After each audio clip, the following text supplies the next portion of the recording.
Hello students, good morning.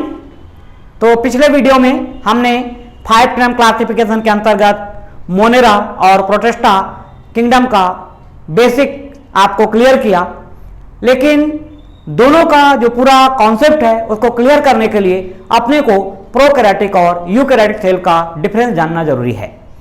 Prokaryotic eukaryotic cell cytology का part है, लेकिन यहां पर मोनेरा और प्रोटिस्टा किंगडम को समझने के लिए यह जानना हमारे जरूरी हो जाता है कि प्रोकैरियोटिक यूकैरियोटिक है क्या। तो आइए हम समझते हैं प्रोकैरियोटिक सेल और यूकैरियोटिक सेल। ये देखिए, हमने जैसे बोला आपका क्या, ये प्रोकैरियोटिक, ये क्या हो गया आपका यहां पर प्रोकैरियोटिक, और दूसरा आपका हो गया क्या यहां पर आपका ये यूकैरियोटिक। ये क्या हो जाएगा आपका, ये यूकैरियोटिक हो गया, प्रोकैरियोटिक यूकैरियोटिक। सबसे पहला कॉन्सेप्ट ये ध्यान रखना कि कहीं पर भी आपका ये प्रो प्रीफिक्स यदि यूज हो रहा है तो ये इंडिकेट करता है प्रिमिटिव फॉर्म को, और यदि ये प्रीफिक्स आपका लगा है, ईयू लगा हुआ है, ईयू का मतलब क्या होता है, एडवांस या वेल डेवलप्ड। तो अब यहां पर एक सिंपल आपने प्रीवियस क्लासेस में स्टडी किया होगा, ये कि सेल का स्ट्रक्चर होता है। इस सेल के स्ट्रक्चर में आपको मिलता है न्यूक्लियस। ये न्यूक्लियस के सराउंडिंग ये प्रेजेंट है आपका न्यूक्लियर मेम्ब्रेन। इसके सराउंडिंग क्या प्रेजेंट है आपका, ये न्यूक्लियर मेम्ब्रेन, मतलब जो ये न्यूक्लियस है, nucleus is covered by nuclear membrane.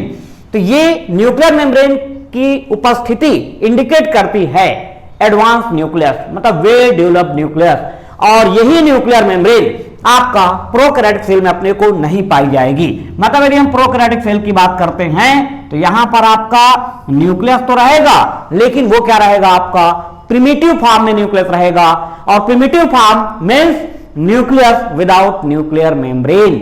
मतलब प्रोकैरियोटिक सेल बोलने का मतलब क्या हुआ, ये कैरियोटिक टर्म बना हुआ है किससे, आपका कैरियन से। किससे बना हुआ है आपका, ये कैरियन से। कैरियोटिक टर्म फॉर्म हुआ है किससे, आपका कैरियन। कैरियन का मीन्स होता है न्यूक्लियस। कैरियन का मीनिंग क्या होता है यहां पर, न्यूक्लियस। तो प्रोकैरियोटिक का कंप्लीट मीनिंग क्या हुआ यहां पे, pro means primitive and karyon means nucleus. तो इसका मीनिंग क्या हुआ, primitive form of nucleus. Primitive form of nucleus बोलने का मतलब क्या हुआ, न्यूक्लियस विदाउट न्यूक्लियर मेम्ब्रेन। तो ये बेसिक कॉन्सेप्ट है किसका, आपका प्रोकैरियोटिक सेल का। और यूकैरियोटिक बोलने का मतलब क्या है, ये मैंने बताया, यू प्रीफिक्स लगा हुआ है। यू का मतलब क्या है, वेल डेवलप्ड या well organised advance type of nucleus. तो यहां पर आपको ध्यान रखना है, एडवांस न्यूक्लियस बोलने का मतलब क्या है, यहां पर न्यूक्लियस विथ न्यूक्लियर मेम्ब्रेन, मतलब न्यूक्लियस के सराउंडिंग यदि न्यूक्लियर मेम्ब्रेन है तो वो एडवांस या वेल ऑर्गेनाइज्ड न्यूक्लियस कहलाएगा। आइए अब यहां पर हम देखते हैं, ये जैसे न्यूक्लियस है, इसके अंदर में प्रेजेंट होता है स्फेरिकल स्ट्रक्चर। इस स्फेरिकल स्ट्रक्चर को हम बोलते हैं न्यूक्लियोलस। ये क्या कहलाएगा आपका, न्यूक्लियोलस बोला जाता है। और यहां पर ये आपको थ्रेड लाइक स्ट्रक्चर दिखाई देगा।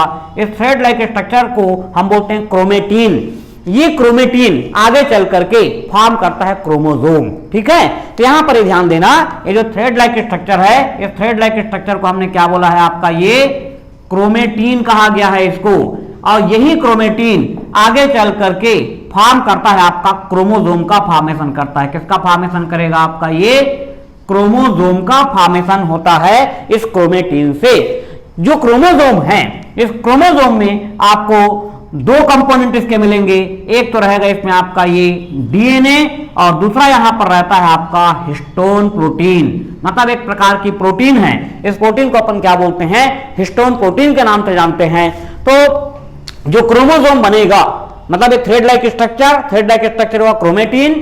Chromatin break down into small segment and coiled with each other, मतलब ये जो क्रोमेटिन आपको दिखाई दे रहा है, ये छोटे छोटे सेगमेंट में ऐसा करके ये ब्रेक डाउन हो जाएगा, और ब्रेक डाउन होने के बाद क्या होता है, ये क्वाइल्ड हो जाता है। क्वाइल्ड होकर फॉर्मेशन करता है क्रोमोसोम का, जिसको कि साइटोलॉजी में डिटेल में एक्सप्लेन करूंगा।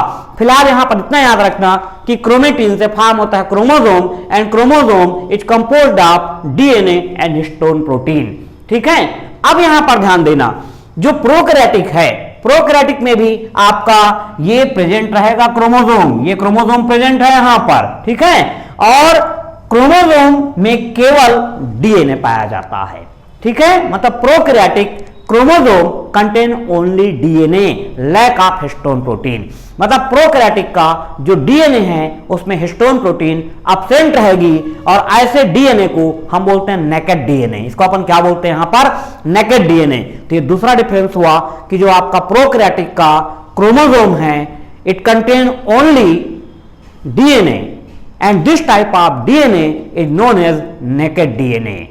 जबकि यहां पर यूकैरियोटिक में आप देखेंगे chromosome contain DNA with histone protein, मतलब हिस्टोन प्रोटीन है यूकैरियोटिक सेल के डीएनए के साथ में, जबकि प्रोकैरियोटिक में केवल डीएनए पाया जा रहा है, लैक ऑफ हिस्टोन प्रोटीन। तो ये दूसरा डिफरेंस हुआ, आप ध्यान देंगे।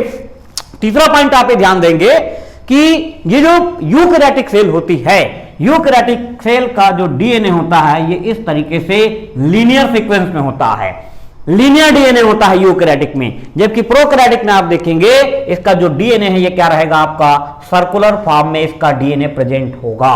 ठीक है, तो ये थर्ड डिफरेंस हुआ, यहां पर आप ध्यान देना।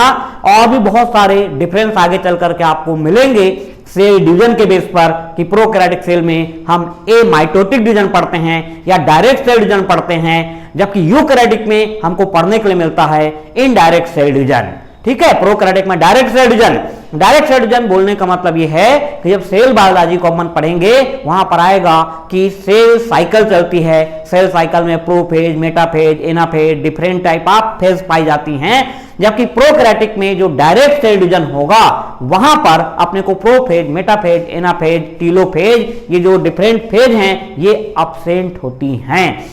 सेल डिवीजन को आगे चल के जब हम पढ़ेंगे तो वहां पर क्लियर होगा कि cell division is two types, direct cell division and indirect cell division. तो आपको यहां पर ध्यान रखना है कि प्रोकैरियोटिक में हम लोग पढ़ेंगे डायरेक्ट सेल डिवीजन और यूकैरियोटिक में क्या पढ़ते हैं, इनडायरेक्ट सेल डिवीजन।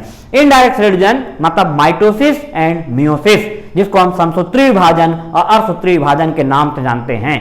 जबकि प्रोकैरियोटिक में जो सेल डिवीजन होगा direct cell division, direct cell division को हम बोलते हैं एमाइटोसिस।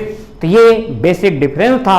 तो यहां पर जो मोनेरा किंगडम है, मोनेरा किंगडम मैंने बताया जिसमें इंक्लूड है आपका archaebacteria, eubacteria, cyanobacteria, spirochete, actinomycetes, rickettsia, mycoplasma, तो ये सभी रिप्रेजेंट करते हैं प्रोकैरियोटिक सेलुलर ऑर्गेनाइजेशन, इसलिए इनको रखा गया है मोनेरा किंगडम में। जबकि जो प्रोटिस्टा किंगडम है, प्रोटिस्टा किंगडम ये भी यूनिसेलुलर है। प्रोटिस्टा किंगडम क्या है, इसके भी जो ऑर्गेनिज्म हैं यूनिसेलुलर हैं, लेकिन वो यूकैरियोटिक कैरेक्टर को रिप्रेजेंट करते हैं, इसलिए इसको बनाया गया आपका प्रोटिस्टा किंगडम में। और प्रोटिस्टा किंगडम में कल हमने देखा था क्लेमाइडोमोनास, डायटम, पहले इसको एल्गी में स्टडी किया जाता था, लेकिन यूकैरियोटिक ऑर्गेनाइजेशन होने के कारण इनको रखा गया कहां पर, आपका यूनिसेलुलर होने के कारण इनको रखा गया प्रोटिस्टा किंगडम में। तो क्लेमाइडोमोनास, डायटम, ईस्ट और प्रोटोजोआ ये सभी काउंट होते हैं आपका प्रोटिस्टा किंगडम में। तो ये बेसिक डिफरेंस है यहां पर आपका मोनेरा किंगडम और प्रोटिस्टा किंगडम का। ठीक है, और इसी के बेस पर फिर नेक्स्ट हम लोग स्टडी करते जाएंगे एक एक आपका टॉपिक, जिसमें आपका आर्कीबैक्टीरिया से नेक्स्ट क्लास हमारी स्टार्ट होगी।